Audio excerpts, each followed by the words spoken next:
Desirable property. Cottage. Secluded position adjoining woodland.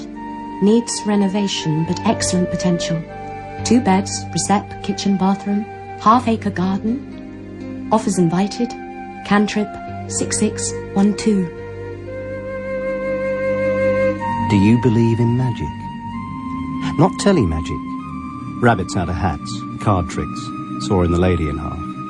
Or the sad bad magic I knew before I met Midge. Chemical magic from powders and pills. No. I mean, real magic. The magic that we found when we came to the cottage. When we came to Gramarye.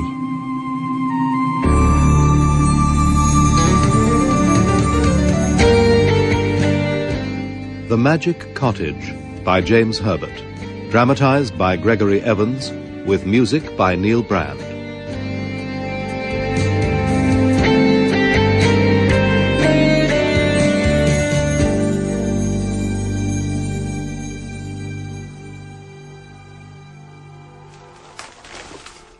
Well, what do you think?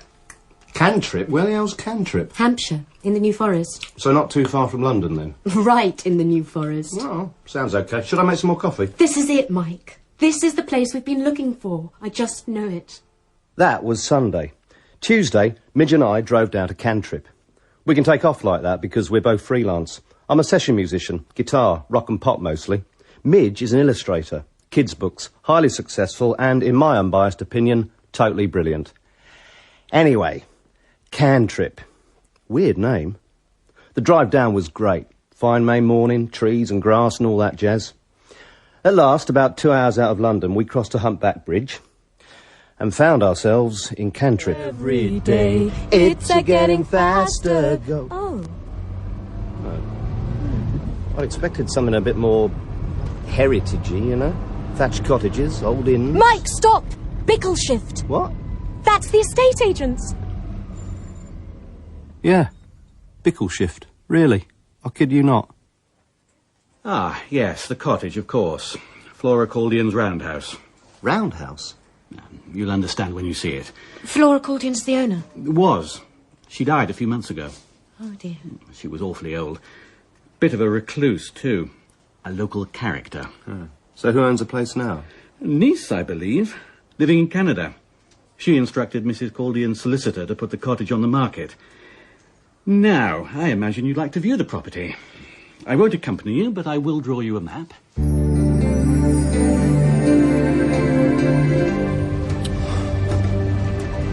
Midge, are you sure this is right? Yes, keep going. And these trees are trying to climb in with us.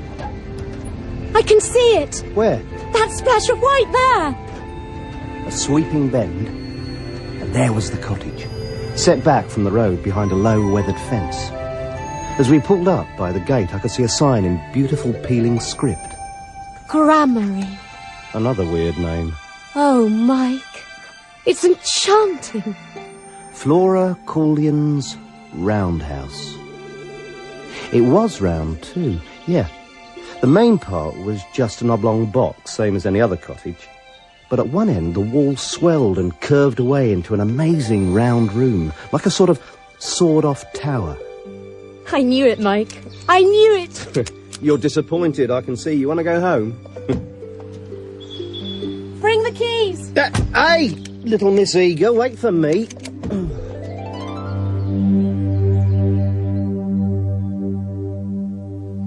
Mike, I can see through the window. What an amazing variety of weeds. They're all so healthy, too. It's a pity the flowers are all dying. Oh, it's empty. Well, what do you expect? Well, I thought there might be Flora's furniture. They probably flogged it all off or had a bonfire. Oh, it's perfect, Mike. Midge, you haven't seen the inside yet, and it needs a lot of dosh spending on it. I can see that from here. A new roof, repointing. It'll be good for my work. Yours too. It's so tranquil. Yeah, but don't forget, today the sun is shining, the sky is blue. There's not a cloud to spoil the view. But it's raining in my heart. I'm serious, Midge. Come winter, we could get snowed in. Gosh, yes. I'll have to stay in bed for days. get up to all sorts of tricks to keep ourselves warm. Midge, be sensible. I am. Feel the place, Mike. Close your eyes. No, close them. And really feel it. Gramarye will be so good for us. You know, with my eyes shut, it gets a lot better. No peeling paint, no rotting wood. Come on, you old cynic. Let's look inside.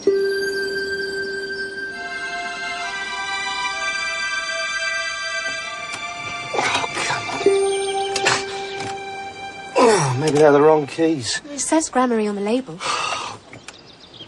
Oh, it's no good, Midge. It just won't turn. Nah. Either the lock's rusted solid or Bickleshift screwed up. Let me try. What? Well, I must have the knack. After you. No, after you.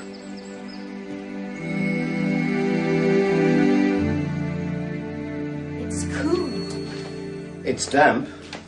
Look at this old range, Mike. Like something out of a fairy tale. Where the Wicked Witch boils up newts and babies to make her spells. Amazing chimney. Hey, Midge, be careful. You see that crack? If that lintel collapses, the whole chimney breast will come down. God, dear. Blimey, have you seen this sink? You could bathe a Shetland pony in it.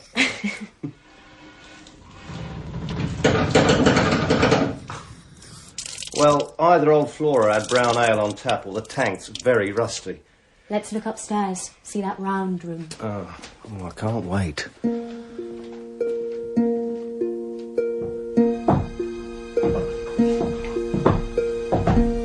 Watch that middle step. It's lower than the rest. Yeah, I used to do that on purpose, sort of a primitive burglar alarm. Oh, Mike. It's beautiful. Sunlight hit me, and for an instant I felt I was floating. Only Midge, clutching my hand, saved me from toppling back down the stairs. I was in the round room. The sun blazed, and the landscape beyond the large windows was so clear. Every leaf, every blade of grass stood out. The sky was the purest blue I'd ever seen. Mike? Mike, are you okay? Yeah, whoa, I felt a little dizzy for a moment there. Oh, it must be the change in altitude. I'm fine now. Oh, wow. Oh, this is something else. Puts a different complexion on things, doesn't it? God, you know, Midge, this place is beginning to work on me, too. That's your best offer? It's stretching our finances to the limit, Mr. Bickleshift. It's way past it. That old place needs a hell of a lot of work. My valuation took that into account, Mr. Stringer. I realise you're very taken by Gramarye. I'm sorry. Well, what if we can raise another 1,000? Midge, where will we get another I'll borrow it from Val. There'd still be a shortfall of £6,000. Oh, Mr. Bickleshift, come on. I have an obligation to my client, as well as several other prospective buyers wishing to view. Console yourselves with the thought that it was simply not meant to be. There's an old Chinese proverb I just made up that goes, when luck comes in the door, numbers go out the window. This piece of luck came in 3 stages. The first was the next morning at 8:30. As usual, I was dead to the world. Mike? Mike, wake up! Wake up! Oh, Midge, oh no, please. Val's here. Oh, God. She's got some amazing news. She was trying to reach me all day yesterday. Midge, will you get off me? Listen! She had a call from the art director at Gross & Newby. I thought you hated that agency. I love them. They've got a big presentation next week, children's clothes, and they want me to do the artwork. 3 posters. At a sour piece. Unless you're 20%. Naturally. Mike, that takes us halfway there. It's great news, Midge, but we're still more than £3,000 adrift. That was stage 1. Stage 2 came an hour or so later. Midge had left for the agency with Val. I was in the kitchen eating a bacon sarnie and flicking through the NME. All right. Mike, are you around next week? Bob, old mate, how's it going? Phil Collins is doing a new tour. Yeah, I'm just reading about it. You offering me tickets? I'm offering you a job, man. He needs a rhythm player. Then came the third piece of luck. Even then it seemed a little weird, the way it all fitted so neatly. Yep.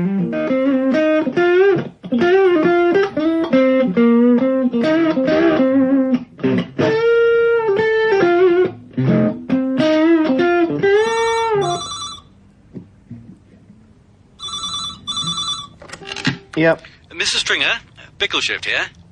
Oh, Mr. Bickleshift, hi.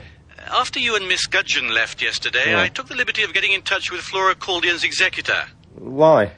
Mr. Ogborne, the solicitor handling the estate, asked me to keep him advised of, of the type of purchaser interested in the property. It seems old Flora included certain stipulations in her will. Stipulations? You must speak to Mr. Ogborne directly, Mr. Stringer. He'd like to see you tomorrow, you and your partner, at his office in Lyndhurst. Miss Gudgeon, what do you do? I'm sorry, Mr. Ogborne? For a living, if you don't mind my asking. Oh, I'm an illustrator. Mainly of children's books. Ah. And Mr. Stringer? I'm a musician. I play guitar. Oh. Do either of you know anyone in this part of the world? No, not a soul. Even so, you do intend to live in Gramarye, not rent it out, for example. Absolutely. Live and work. We want to make it our home. Is all this relevant, Mr. Ogborne? I'm afraid it is, rather. You see, Flora Caldian's will contains certain... Stipulations, yeah, Bickleshift told me. It's understandable, I suppose. Flora lived in Gramarye for over 80 years. All her life, more or less. She never married. She was married, briefly, yes, during the Second World War. Sadly, her husband was killed in action. Well, how did the old dear support herself out there in the back of beyond? Mrs. Caldian was known in these parts as a healer. Nothing spectacular. Herbal potions for ailing locals, aches and pains, sore throats, that sort of thing. She also had a wonderful way with sick or injured animals. I believe that brought in a little money. Speaking of money, Mr. Ogborne... Ah, yes. Now, there has been considerable interest in this property. 6 other prospective buyers have offered the full price. One has offered considerably more. So, where does that leave us? Sitting pretty, Miss Gudgeon, because only you fulfil all of Flora's stipulations. So, I suggest a reduction to the asking price of £3,000.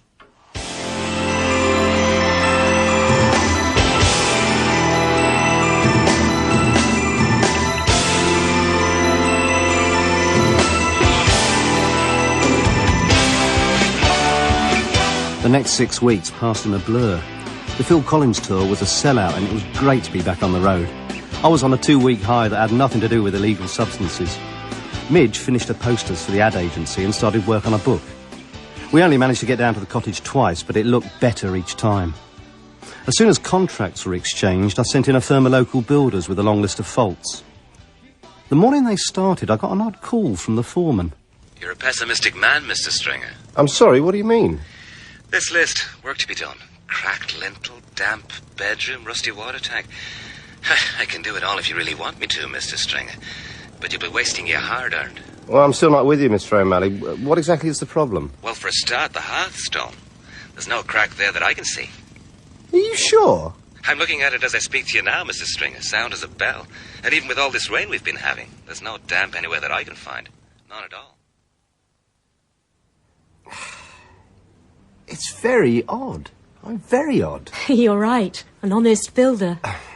We made that list together. Those faults were there. You know they were. Well, I admit it is a bit peculiar.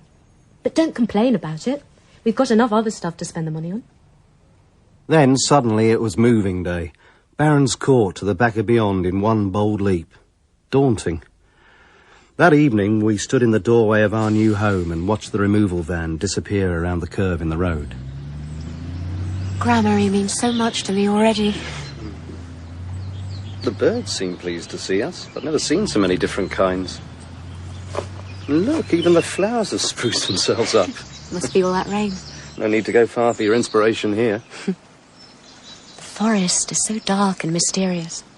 Like a magic wood in a fairy tale. It's more like in a horror movie, if you ask me. What time do the street lamps come on? City boy. Country girl.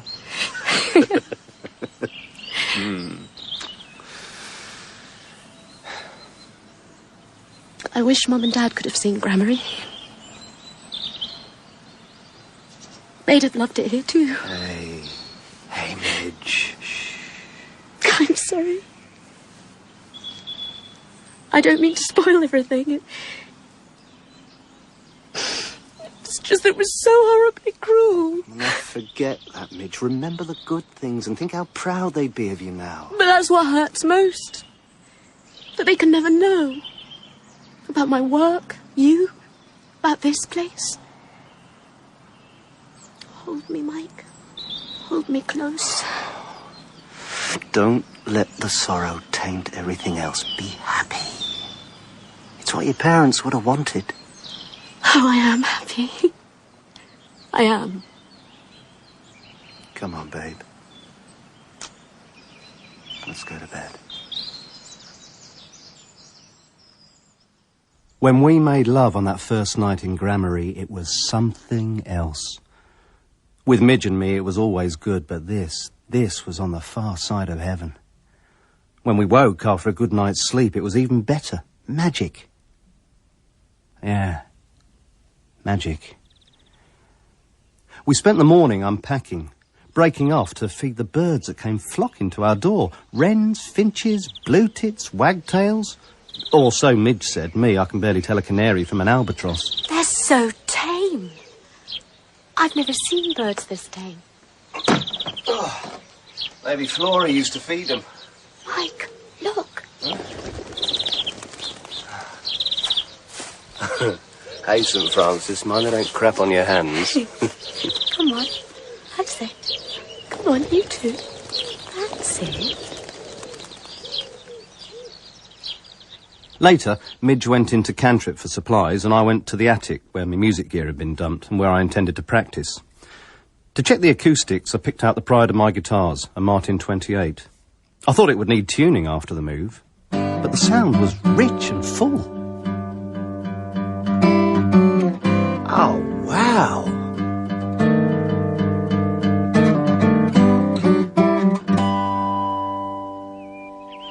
The people in the shops were very friendly, once I told them where I lived.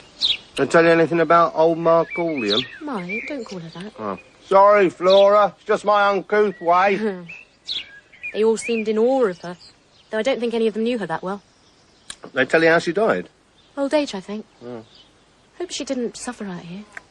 Well, social services probably kept an eye on her. Must have been lonely, though. No. I'm sure she wasn't. Flora was never lonely in Gramarye. Midge, you're getting weird on me now. It's this place. Makes you thoughtful. Come on, Mike. Let's go for a walk.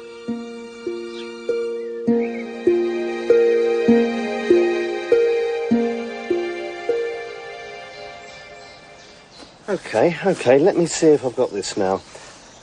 That one over there, that big sort of dark red one, that's an oak, right?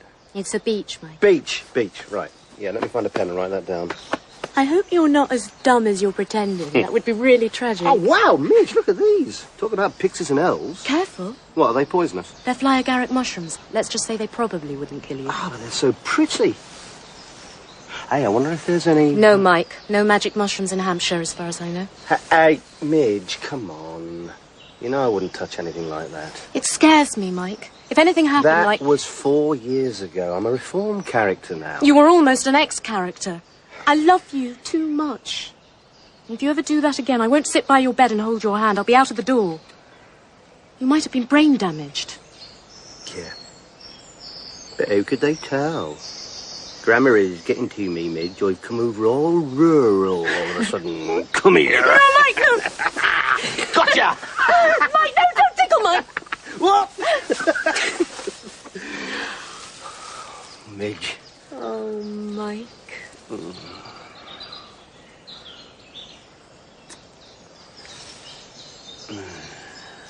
Lord. What is it? Look over there. Oh, it must be the local manor house. The setting's beautiful, but the building's a bit grim, don't you think? Yeah. Well, it's that grey stone. It makes a house gloomy even in sunshine. I wonder who lives there. Well, someone with more money than we'll ever see. Someone who likes their privacy. Mike, shh! What's wrong? Can't you hear it? The bird. Oh, you poor little guy. It's all right. Shh. It's a missel thrush. Oh, Mike, look at her. Oh. The wing's mangled, but there's no blood. She must have caught it in something. Well, what should we do with her? Take her to Grammary. In the morning, I'll find a local vet. Oh, Midge, she'll never fly again. Her wing's too badly injured. Well, we can't leave her here. She won't last the night. Come on, Mike. Let's go. I'd hate to get lost in the woods. That evening, we relaxed in the round room. The damaged thrush was down in the kitchen in a box lined with an old sweater. Midge lay on the carpet, her head propped on cushions, as I took my favourite acoustic out of its case and played.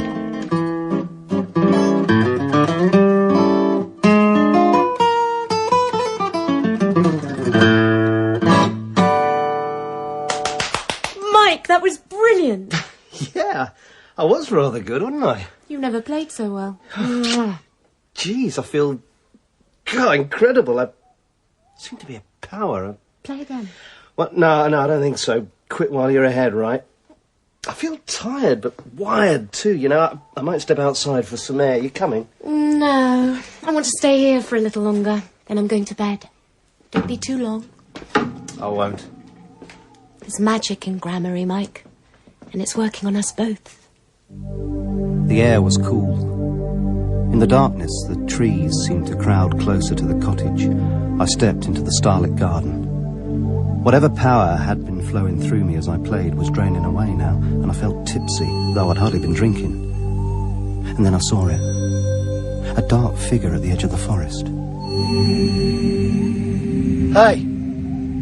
Hey, you! Step out of there! Show yourself, come on! The wind blew, the shadows shifted, and I realised there was nothing there. I went inside up to bed, where Midge was waiting for me.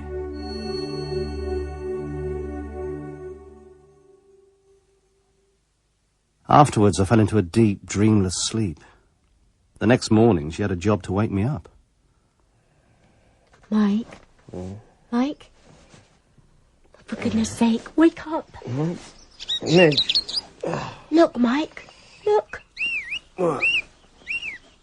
Oh, Midge, not another bird. Oh, what's wrong with this one? It looks okay to me. It's not another bird. It's the same bird.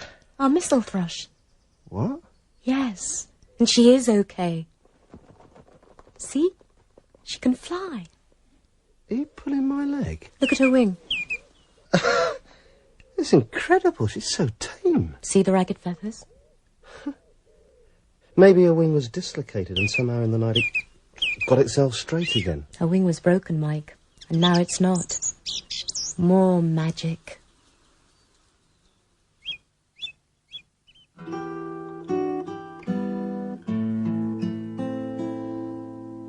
We worked like navvies all day, unpacking, bringing order to chaos.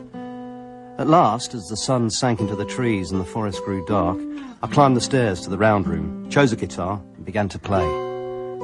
I thought Midge was in the kitchen, but when I stopped for a moment, I heard voices in the garden below, so I went down. Mike, I was calling you. Sorry, you know what I'm like when I'm playing. Come and meet our first visitors. Hi, I'm Mike Stringer.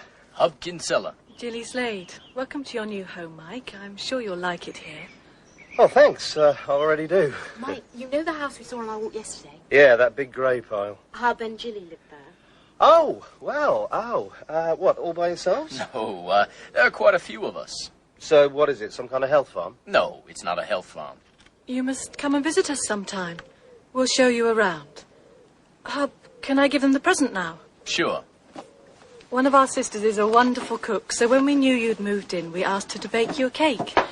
Here, I hope you enjoy it. Oh, thank you. That's so kind. You sure you won't come in?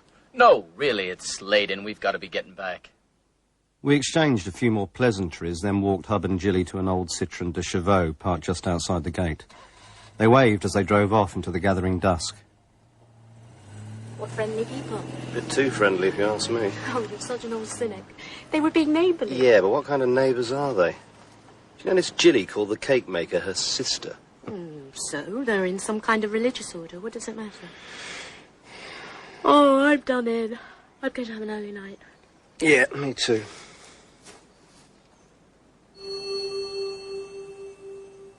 Midge. Yeah? What's that? There, under the trees. I can't see anything. There's a dark figure, watching. Mike, there's nothing there.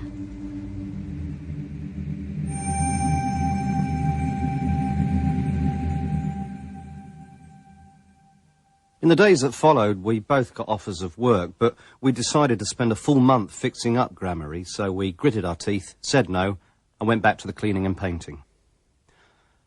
Hub and Jilly dropped in from time to time, but all our other visitors were furred or feathered. The missel thrush would fly right into the kitchen.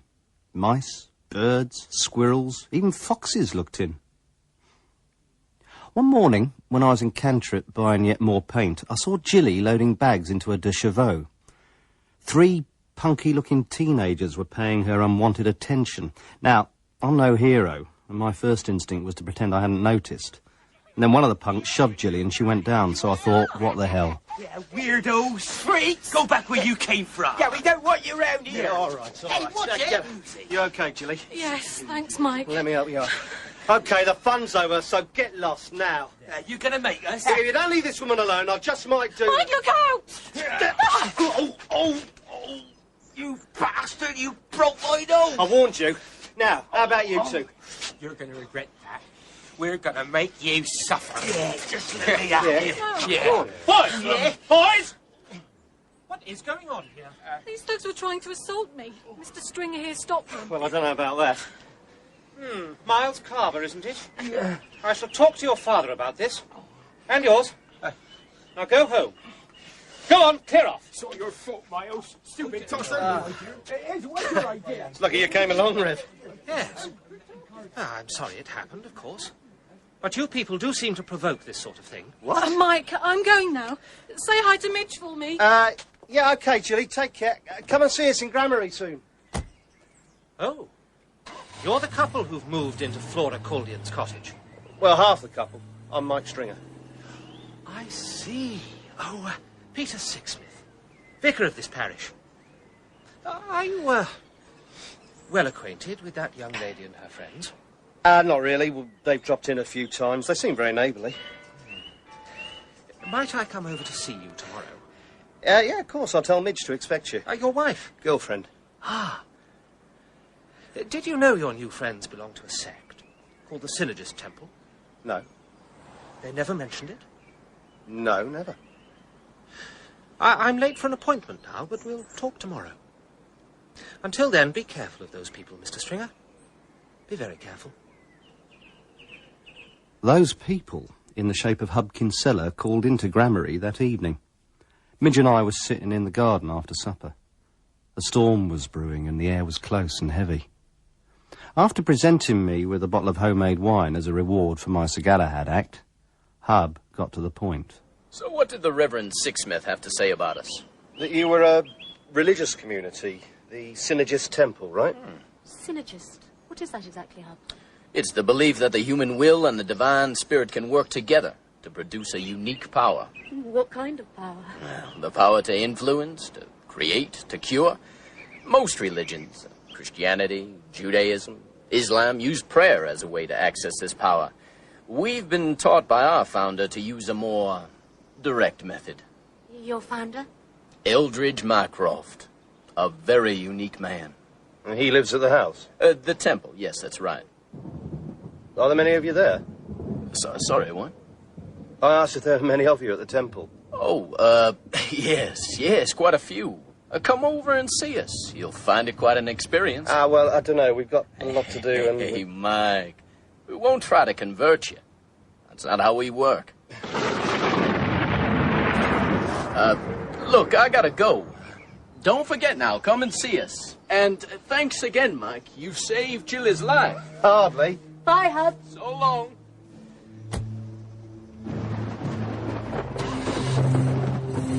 Was it something I said? It's odd. Maybe he's scared of thunder.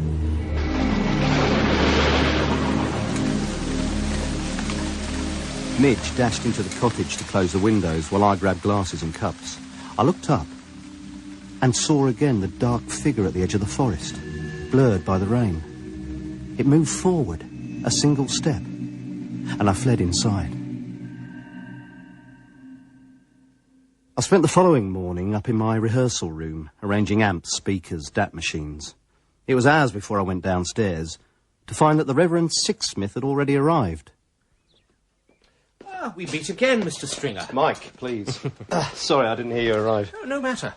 Midge and I have been having a most interesting chat. The vicar's been telling me about Flora Caldium. Apparently she was quite a healer. Yeah, Mr. Ogborn mentioned it. Herbs and potions? Oh, more than just old country remedies, Mike. Flora could cure simply by talking or laying on her hands. Faith healing? I'm sure some of it was faith. But she cured animals, too. Cows, ponies, local pets. And they don't have faith, do they? Make it sound like magic. The word gramarye means magic.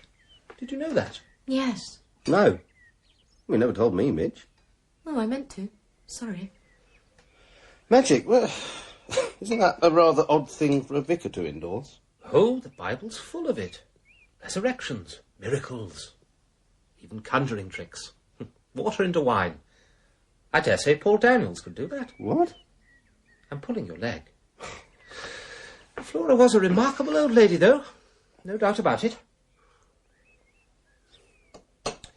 Talking of which, these synergist people, I understand they visit you here. From time to time, yes. Well, what's that got to do with Mrs. Caldium? They used to visit her too, I'm afraid. You're afraid? She begged them not to, but they kept on coming. What, you mean they harassed the old lady? There were certainly rumours of that. That's very strange, Reverend. The two we've met couldn't be more friendly. It's a strange cult, Midge, with a strange leader. Eldritch Mycroft. You know. Do you also know that they entice people from their families, virtually brainwash them to accept their ways? You make them sound like the Moonies. If all that's true, why haven't the cops stepped in? There are no minors involved. No laws have been broken. They're even a registered charity. Well, then. But they are sinister and secretive and quite possibly evil. Evil? Oh, come on. Yes. Well, that's what I came to tell you. I'm sorry if you find it unpalatable. Oh, but please don't go yet, Reverend. I'd like you to tell us something else. How Flora Caldium died. As far as I'm aware, the synergists were not involved in Flora's death. Oh, I didn't imagine they were. I'd just like to know. I've been wondering for a while now. Yeah, me too. Flora Caldium was well into her 80s. Old age. That's what killed her. Unfortunately, because she was a recluse, there was some confusion. People claimed to have seen her just a day or two before the body was found. Impossible, of course. Why impossible? Because, well, you see, I found the body. You did? I used to pop in from time to time, although she never came to church. One day I called in. My visit was very overdue. And I saw her through the kitchen window, sitting here at the table, like we are now. I tapped on the window. She didn't move. I tried the door. It was locked, which was very unusual. So, well, I forced entry and... She was dead? More than just dead. Flora's body was corrupted, crawling with maggots. Oh. It was very clear she'd been dead for weeks. Indeed, the coroner confirmed it. So, those people who said they'd seen her a day or two before were obviously mistaken. Sad. Very sad.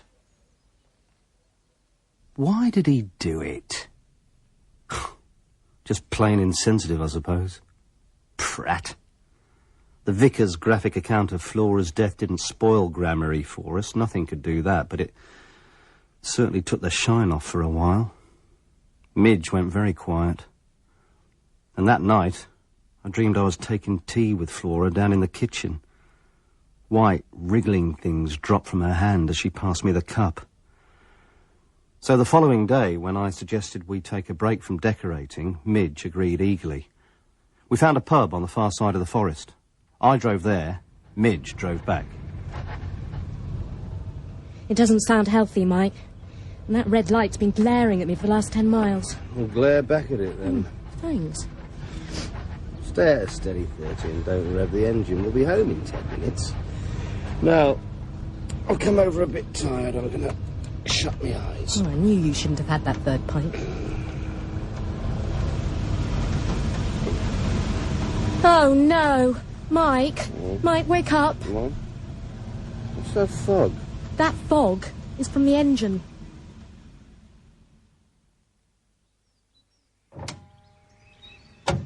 Oh, yeah, we've got a major meltdown in here. Can you fix it? Oh, yeah, Mr. Quickfit me.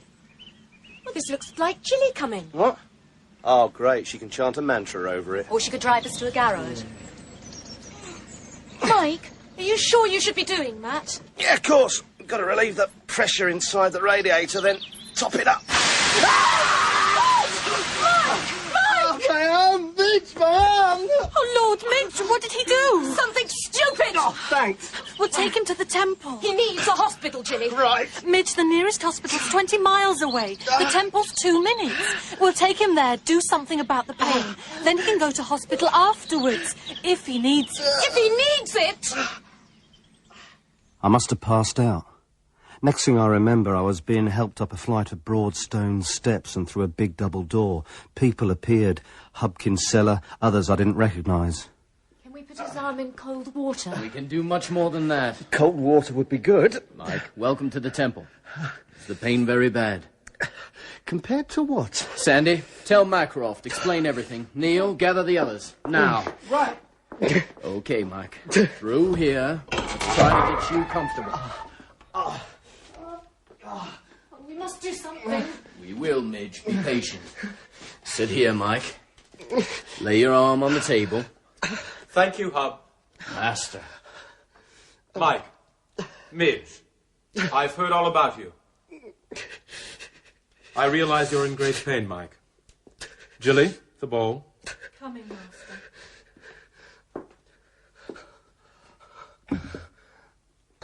What is it? Looks like washing up liquid. It's antiseptic. Hub, fetch them in. Master. Midge, I don't like this. Wait, give it a chance.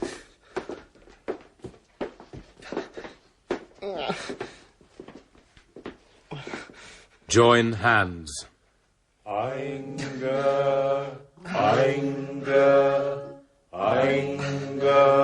Mike. I'm going to raise your arm now and place it in the liquid. No, really, I'd rather you didn't touch it. Don't worry. The pain will soon be gone. Yeah, the next season Palace will win the cup. That's it. Right down into the bowl. Immerse it completely.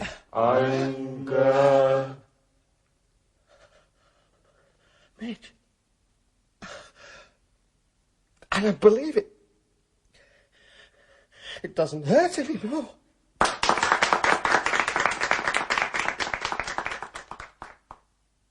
That night I slept like a baby.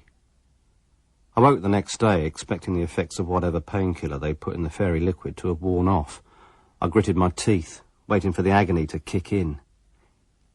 It didn't.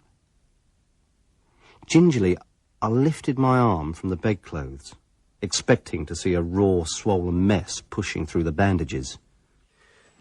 Midge! Midge, wake up! Mike, what? It's my arm! There's no pain at all. You sure? Yes, look! Look, I can move my fingers. Wait, stay there.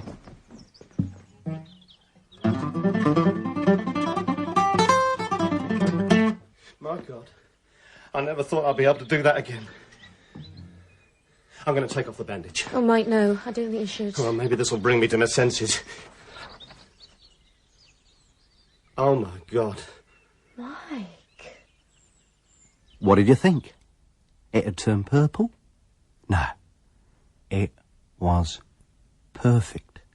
No blisters, no scars. The most beautiful arm in the world. Even so, it still caused an argument later that day. Mike, you've got to come.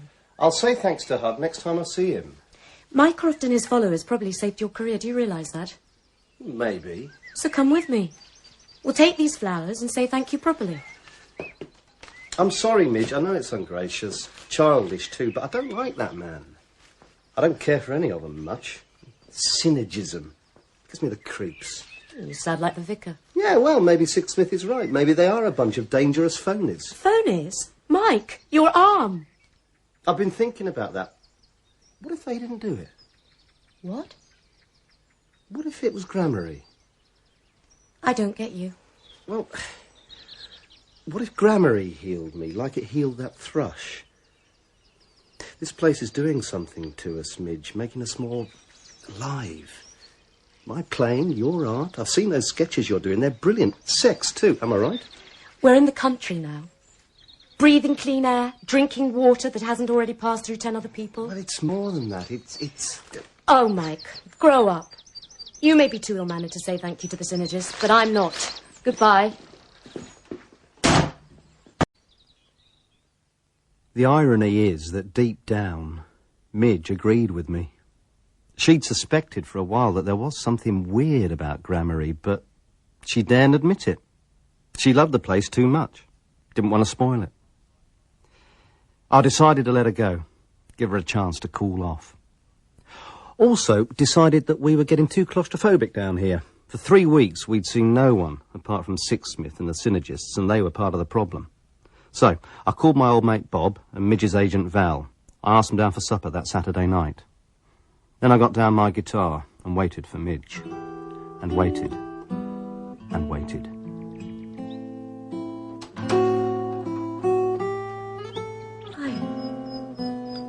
Hi. You've been gone a long time. Have I?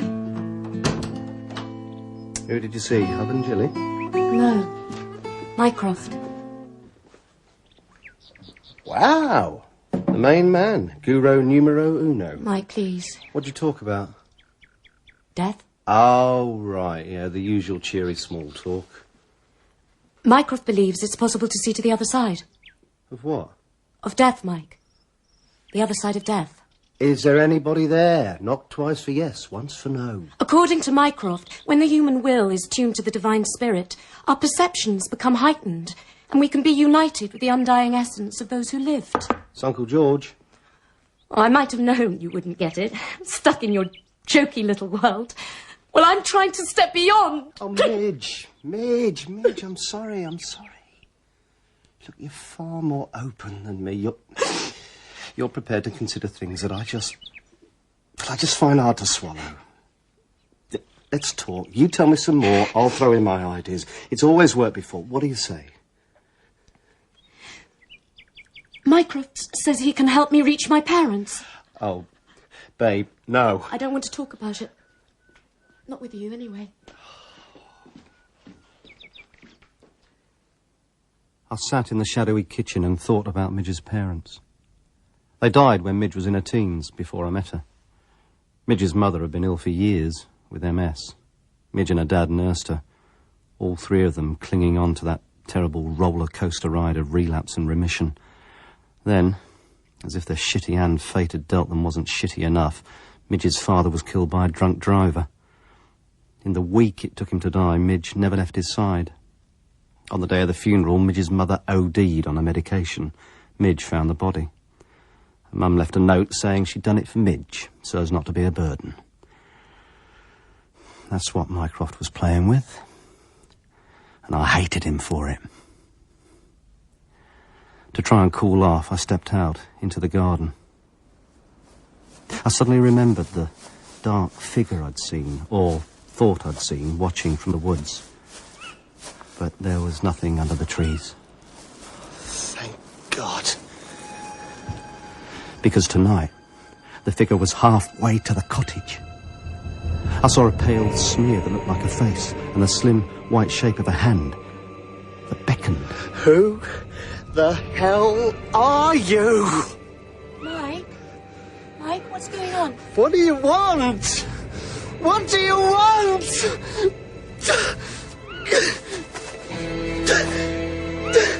Mike. Hey, there's nothing there. There's nothing there.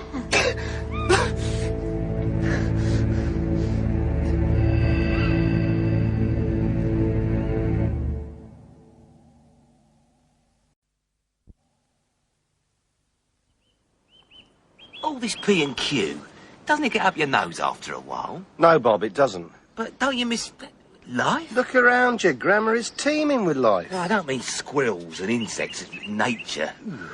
I mean something to do. Another beer? Oh, yeah, thanks. There.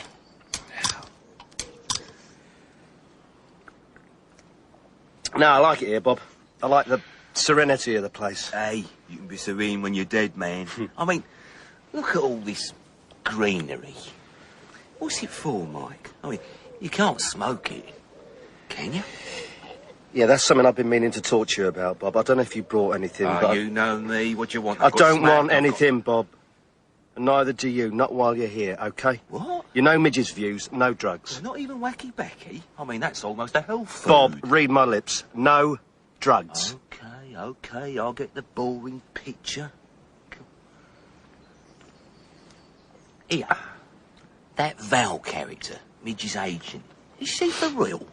Well, I don't know what you mean. Oh, come on, Mike. The tweeds, the brogues, the moustache. For God's sake, Bob, she'll hear you. Val hasn't got a moustache. She looks like my old headmaster.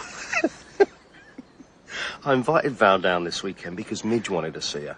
I also thought it might broaden your mind, meet a woman who's not a bimbo for a change. Hey, I like bimbos, and they like me.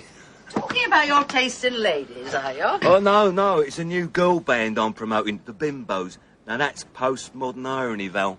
How so? Well, they're all dykey butch lesbians. Hey, Midge, are we going to eat tonight, or does Band-Aid have to do another concert?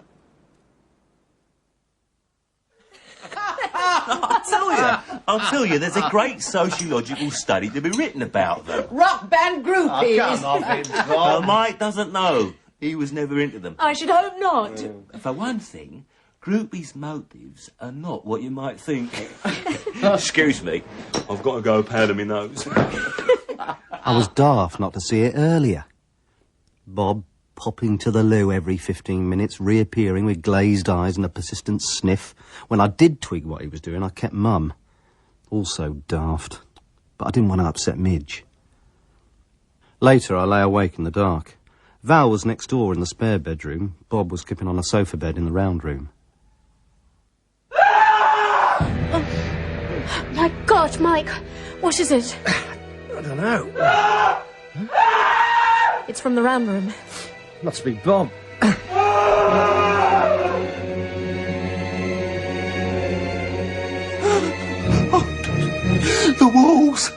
The walls are closing in. Bob, take it easy. It's okay, it's me, it's Mike. It's so cold in here. The shadows are alive, moving like animals. This room's different, can't you see? Bob, everything's okay. You had a bad dream, that's all. Come on. Nothing can hurt you now. What happened, Bob? What did you see? Thirsty. I went down to the kitchen. I smelt something. Oh. I heard a voice. I saw... What's that? Oh, my God. Mike, what is it? Don't let it get me. Don't let it get me.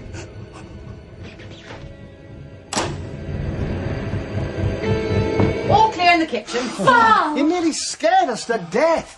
Good Lord, why? I heard all the commotion and I went down to investigate. Bob, there's nothing down there. Help me get him onto the bed. He was screaming, pointing to the stairs. I thought it might be burglars, so I rushed down immediately. God, Val, that took balls. No, Mike, actually, it didn't. So it was just a bad nightmare then? No, it was more than that. Bob, we need to know. What were you taking tonight? Come on now, don't be coy. Chinese. It's been over an hour of listening. You've heard quite a lot already, haven't you? Let's take a moment to relax with some gentle music before diving back in.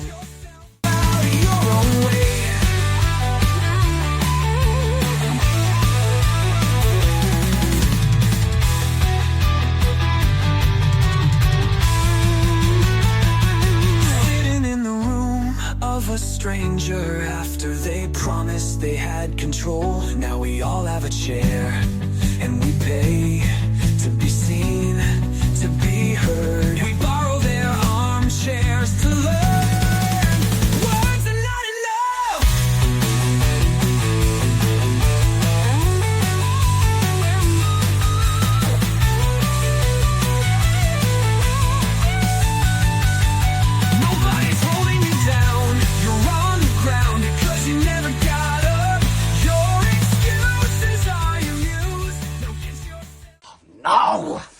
that, Mike?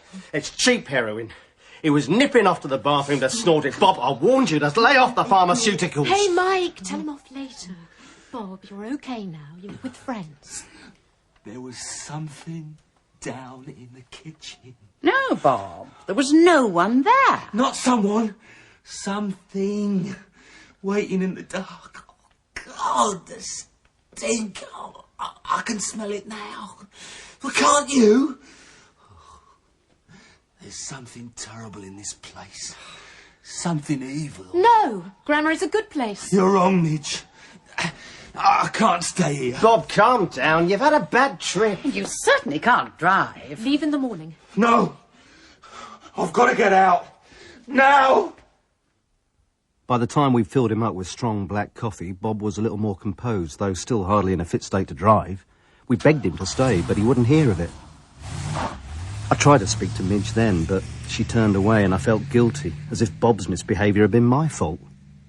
We had to talk about the cottage and what Bob might have seen, but well, I knew Midge had a blind spot about Grammary, so I had to tread carefully.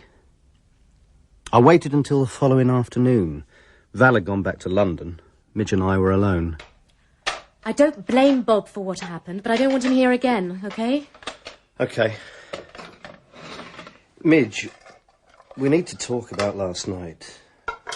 Bob saw something. It wasn't just a smack, it was Grammary. No, don't be ridiculous. Bob's right. There's a dark side to this place. He was raving, Mike. He was stoned out of his head.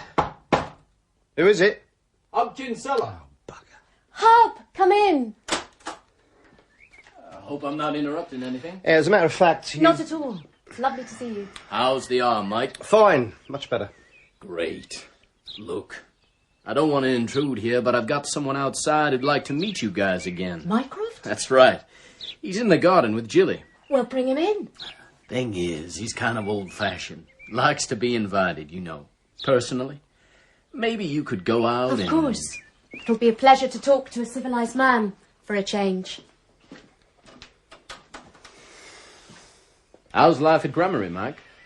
Wonderful, Hub. Couldn't be better. Great, great. Mycroft says it's a special place. He's right, too. Oh, if you say so. Mike, good to see you again. Hello, Mike. Hi, Jilly. So, tell me, how's the arm? After Mycroft inspected my arm, Midge took him on a tour of the property. Hub tagged along, leaving me and Jilly alone. This is the most serene place I've ever visited. Not lately, it isn't. Domestic problems, never mind. Oh, so we've come at a bad time? Oh, no, maybe the company will do Midge some good. Jilly, I'm curious, how do you make your money? I have no money. We give it all up when we enter the temple. Not you personally. The organisation, upkeep of the temple must cost a bomb. Mycroft is a wealthy man. Before he became our leader, he owned a large toy company in the United States. Toys? Yes. He sold everything and put it all into the temple. You gave up all your money when you became a synergist? It was nothing. What else did you give up, Jilly? Friends? Family? My family disowned me when I entered the temple. I have all the friends I need. So I gained, Mike, immeasurably. Yeah? Do you want to join us? Is that why you ask these questions? You'd find happiness, Mike. You'd become aware of so many wonderful things. Such as? I'm just a fosterling. Only the select have the authority to instruct. Like Hub? Yes. I can help you, though, Mike. Every fosterling is allowed a spiritual companion. We could talk about other things. Thanks. You're a sweet kid, Jilly, but I already have a spiritual companion. Tell me something else. Mycroft's American, right? So why did he come here? Why England? Why this particular spot? Because this is the source of a... Hop. Mike, Midge says would you take the wine up to the round room? We'll be up shortly. Carry on, Jeeves. The limits on the human mind are self-imposed. Civilization dulls our faculties. It is not by accident that children have greater psychic powers than adults. Feeling sleepy, Mike? Well, it's just I've heard it all before. It's nothing new. Shh, Mike. Well, empirical knowledge tells me I can't fly. I can believe otherwise, but it won't make me sprout wings. You've been taught to think merely of your physical body. Think of your spirit. Yeah. If this energy's inside all of us, Mycroft, why can't we use it? We can. But first we must learn to shut out all knowledge that isn't relevant to our true selves. How? It takes time and humility. To become a fosterling, you must surrender your thoughts, your will. You must let the founder take responsibility for all you do. As I have. Oh, you don't ask much, do you? I ask everything, but the rewards are worth it. Yeah? Like what? The harnessing of thaumaturgic power. Terrific. When we spoke at the temple, you told me that the individual spirit never dies. It's a truth acknowledged by all the great religions. And you said we could reach those spirits. With guidance, yes. But why so cautious, Midge? Voice your hopes.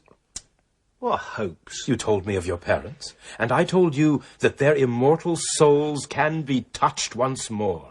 Their voices can be heard. Midge, no. Mike, it's what I want, more than anything. I understand your concern, Mike. But surely if Midge can expiate her guilt... What guilt? Didn't she tell you? Tell me what? Midge, I had no idea you hadn't confided in Mike. I understand, of course. He's not very receptive, is he? What the hell are you talking about? When Midge's father died... Hey, I'd like to hear it from her. Do you mind? When I went to my father's funeral and left my mother alone in the house, I knew she was going to commit suicide. No, you couldn't have known. She talked about nothing else since his accident. And she meant it. I knew that. But I still left her alone. Oh, Midge. I think unconsciously I wanted her to do it. I wanted my freedom. Why tell them, Midge? Why couldn't you tell me? I didn't realise, Mike. It was only when I talked with Mycroft that I understood how heavily the guilt has been weighing on me recently. Yeah, I bet. Midge needs my guidance, Mike. Surely even you can see that... Oh, sounds like a storm's blowing up. We've got to go, Mycroft. You don't like storms, do you, Hub? Please, Mycroft. Seems like none of you do. We can help you, Midge, if you'll only believe. Mycroft, for God's sakes, let's go now. I was seething with anger as I led Mycroft and his two acolytes downstairs and into the kitchen. The cottage seemed to be caught in some kind of a freak gale. I braced myself as I opened the door. Don't stand in Midge's way, Mike. Just go. Get out of here. I'd expected wild, roaring winds. But the night was calm and clear. I was so amazed that I failed to notice the most amazing thing of all. That Mycroft and his friends weren't in the least surprised. See you, Mike. Mike, don't forget my offer.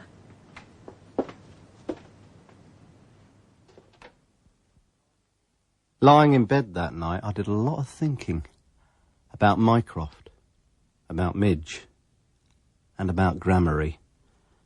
I resolved that in the morning I'd go and see Ogborn, Flora Caldion's solicitor, and sort out a few things.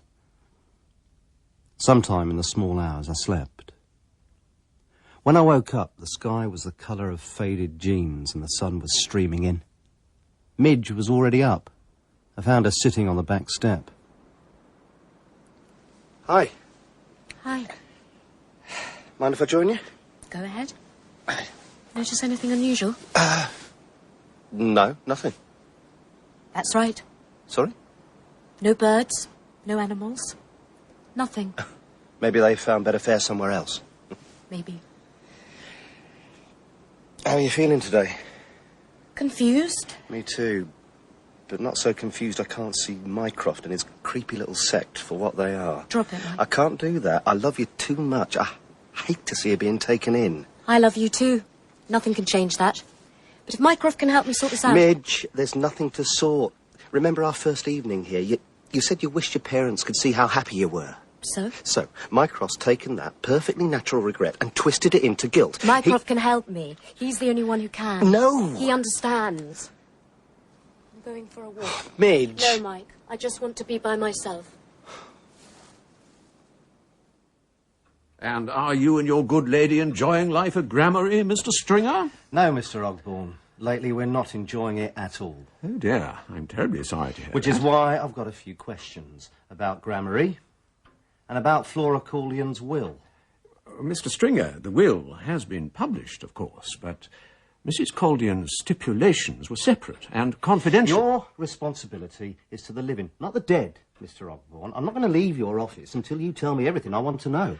Oh, Mr. Stringer, this is highly irregular, but I'll do my best. It was gone 6 when I got back to Gramarye. Midge wasn't home. I knew right away there was only one place she could be. I decided it would be quicker to leave the car and cut through the woods. Come on! Come on!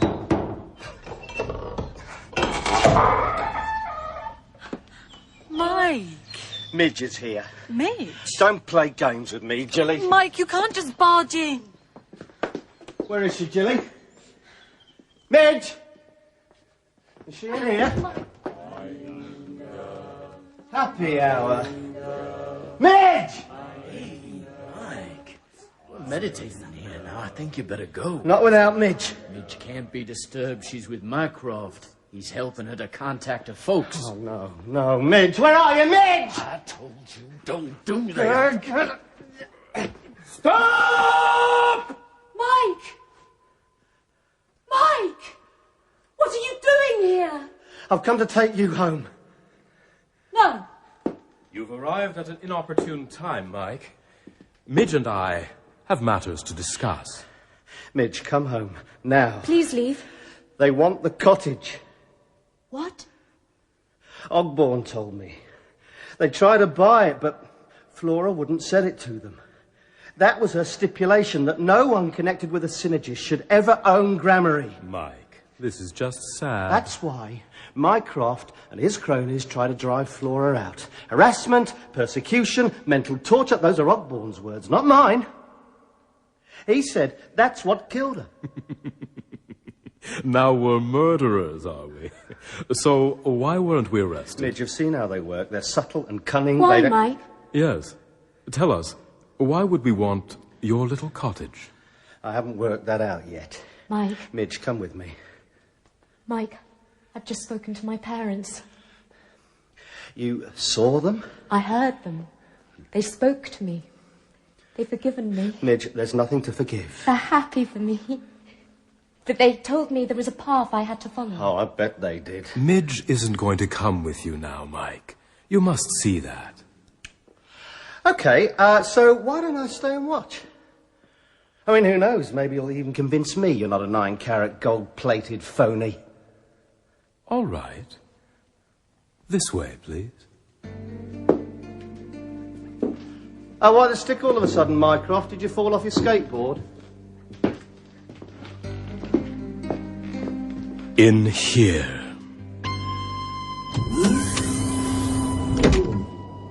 Do you believe in magic? My God. All this is a bit elaborate. Just to keep your razor blades sharp. Hey, turn up the dimmer switch, someone. The form of the pyramid draws in psychic energy. The apex is 30 feet above us. The same shape is repeated below, inverted, so the point enters the earth. Yeah, well, I hope you got planning permission for this. Midge, sit as you were before, please. Of course. You may do the same. Well, can't you afford another chair? I'd rather not sit at your feet. It might give the wrong impression.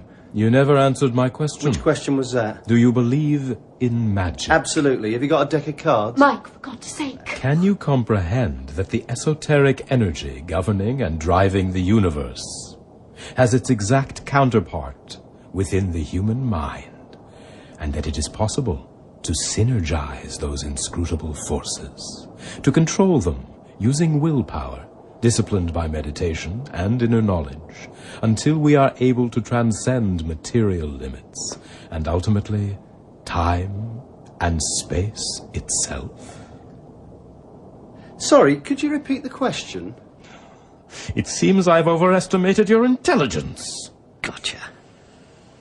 Nevertheless, I'm sure you can appreciate that human knowledge currently confines itself to a very limited sphere.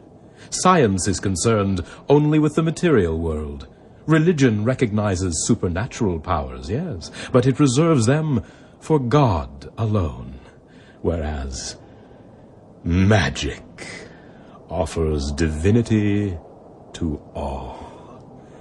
We can all be God. Careful.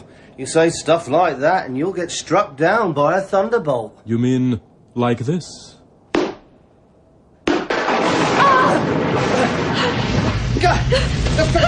Oh, for God's sake, the little bell, bleed out! Very well. Magic of a sort. So that's why you carry that stick. What next? Sawing the lady in half? Levitation? If that's what you want. Let me down! Let me down! How are you doing that? How indeed. Mycroft, please! So, there's the lady. Now for the song. No, don't do it!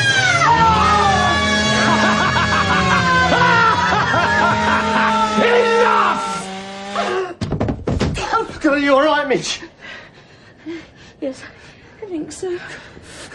Yeah, great tricks, Mycroft. As good as Penn and Teller and almost as funny. Do you call this a trick? Look into the darkness. Into infinite space. Feel the tides. The ebb and flow of the universe itself.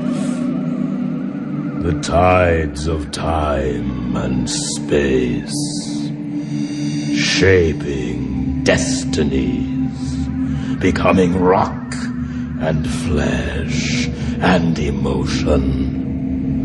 This is the source of everything. All we know and shall never know.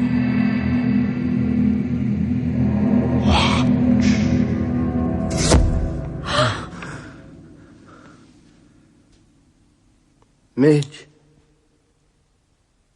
Are you there? Mike, I can't see. Wait. Stay still. Your sight will return. What happened? Yeah. I'd like to know that too. You had a glimpse of a glimmer, of a dream, of the infinite. Your minds couldn't cope with what you really experienced, so they made it more manageable, reduced it to mere sound and light. Well, you've finally impressed me. Now can we leave, please? You showed your real power. I revealed a minor channel to power. There are other, stronger conduits. Find my parents again, please. Let them speak to me. Midge, no. Let Mike hear them this time. He's manipulating our minds. None of this is real. They want you to listen, Midge. They've got something to tell you.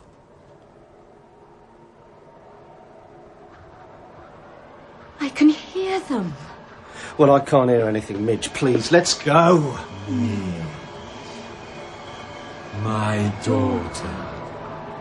Midge. Midge. Mum? Dad? Can you show yourselves? Can you show Mike you're really here?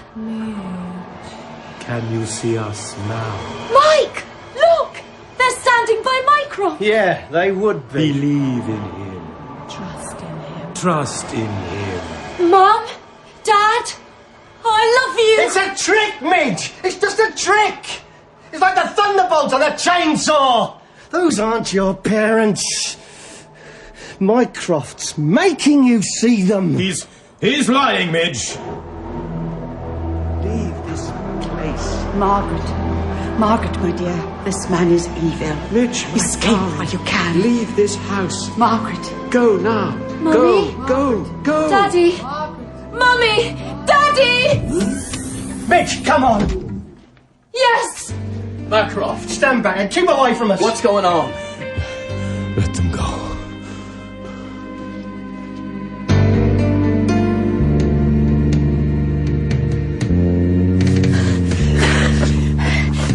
You think they'll come after us? Damn sure of it. I'm surprised they even let us go. Oh, Mike, I'm sorry.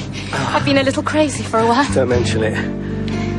Back in the temple, was it all a fake? At first, yes. But later... God knows what happened later. Your parents... It was them, Mike. That last time. It's what made me see Mycroft for what he really is. Come on. Yeah. If we can get to Grammary, we'll be safe.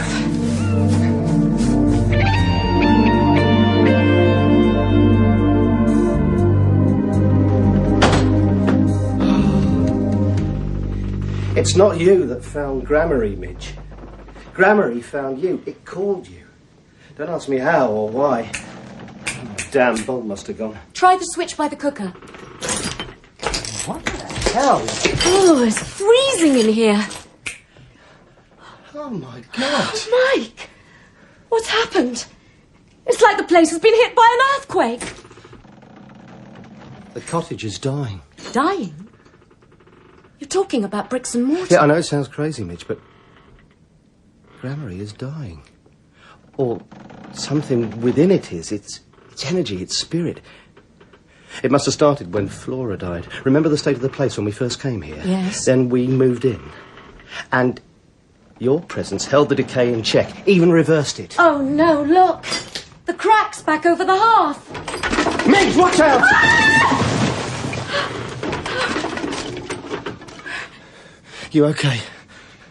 Yes. But I don't feel so safe here anymore. You find the car keys. I'll get a few things in the bedroom. Ugh, it stinks in here. Mike! What? Look at the walls. What is it?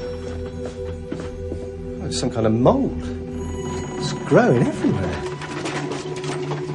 Oh, no, forget packing. Let's go.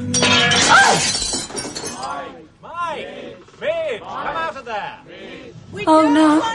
They must have been right behind us. I'm going to call the police.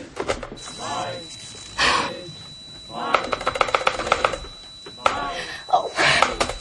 Phone's out. Well, maybe we can run for it. Hide in the forest. Come out of there! You'll be safe with us. They want us to die, Mike. Hey, that's a bit drastic. They made Flora die. Did we? Ah! Huh? Yes, perhaps we did. Hi, guys. Let us go, Mycroft. You want the cottage, you can have it. Just make us an offer. No, we can't, Mike. You could have helped me, Midge, but you chose not to. You'll be sorry for that. I know why he wants Grammary. He let it slip at the temple. It's some kind of channel. A doorway to the power he uses. I'm glad you were paying attention. Whoever owns Grammary is the custodian of that power, like Flora. That old bitch. But you're right. The magic here is so strong, you can taste it.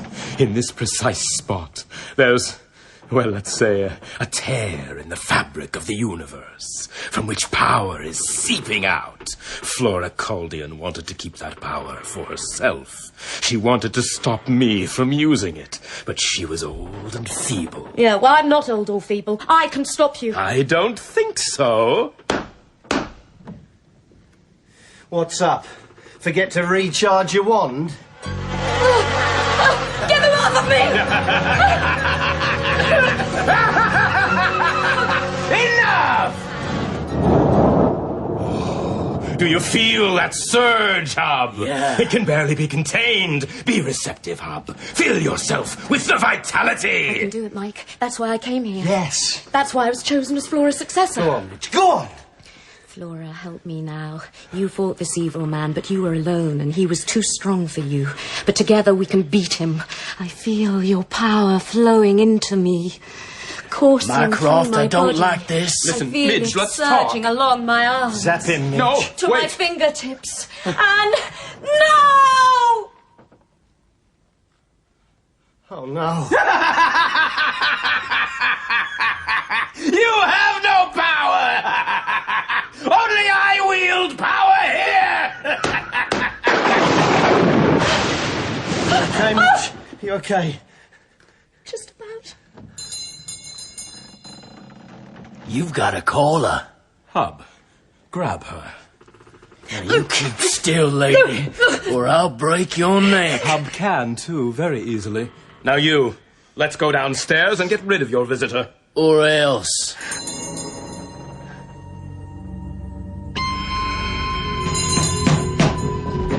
Stop! What? Don't open it! Oh, don't be ridiculous. Hang on, I'm coming. No, don't! For goodness sake, Mike. I thought you'd never open up. Val! What the devil's going on?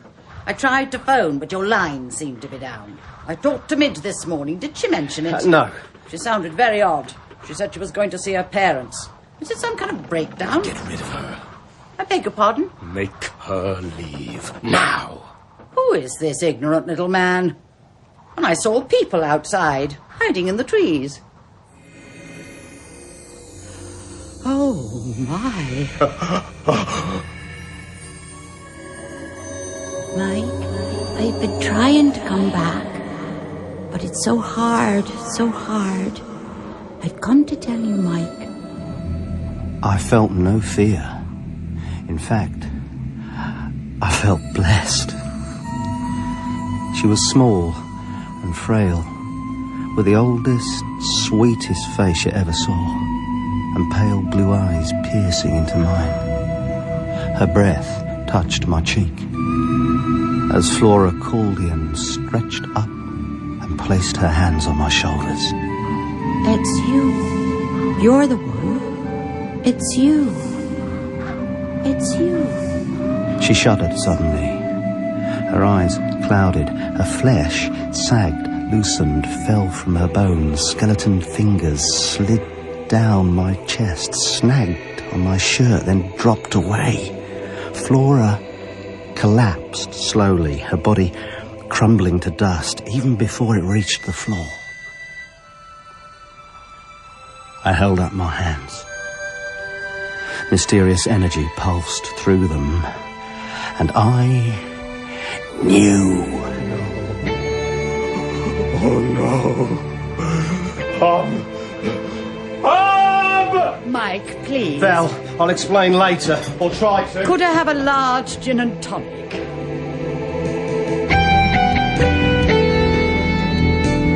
Mike, what's happened to you?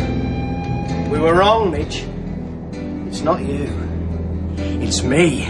No. I'm Flora's heir.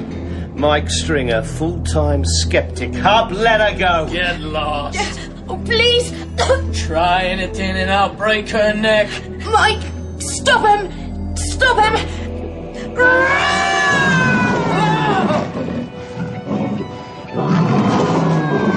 Mike! Mike! I felt different for a moment. Must have blacked out. What is he so scared of? You tiger, you! Animals, is that the best you can do? Well, give me a chance. I'm new to this game, but I tell you ain't seen nothing yet. We'll see about that! Mike, watch out! Hey, tennis! Boss, this place is going down the tubes and I'm not going with it. No one runs out on me! I crow! You killed him! So I did.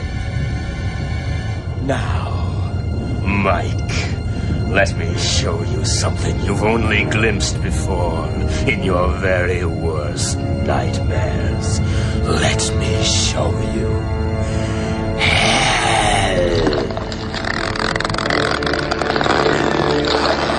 No, falling into the pit. Oh, the horror! Mike! What have you done to him? Send him to a better place than this. Come back, please! Oh, Mike, don't leave me now! I love you! I love you! Midge. Oh, Midge, thank God. I was so scared.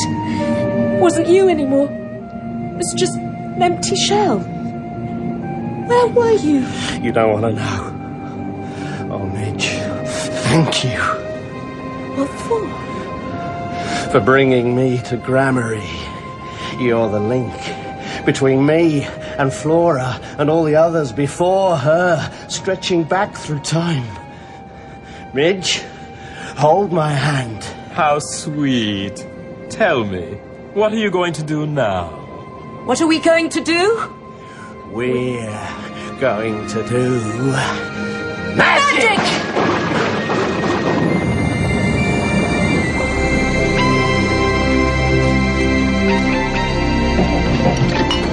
Couldn't find the tonic. Oh, come on! Doesn't matter. Perfect. Just as it is. Let's go, please! Okay. Don't shove.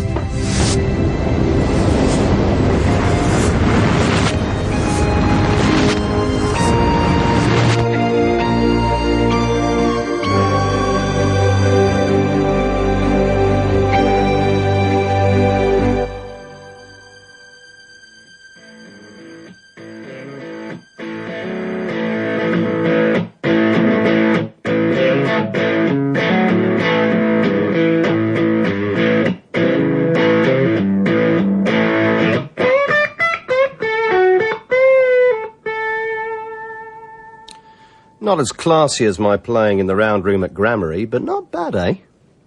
And I've got no magic to help me now, which I'm glad about, really. Whatever power I got from Grammary left me when the cottage blew up, or, rather, imploded. That's what happened. It went back in on itself, taking Mycroft with it, and closing the channel, shutting off forever the source of that weird, terrible, wonderful power. That magic. The accident investigators concluded that there'd been a pocket of natural gas beneath the cottage and it finally blew its top. Luckily, we were insured, which is how we bought this place in Battersea. And we're doing very well here, thank you. Under Big Val's watchful and motherly eye. We're both getting lots of work. I've written a rock musical, and Midge has had some great new commissions. I'd say we're content. Mike, there's one here. It's just perfect. You'll love it. Well, almost content. Desirable property. 18th century stone-built cottage. Spectacular views overlooking unspoilt valley.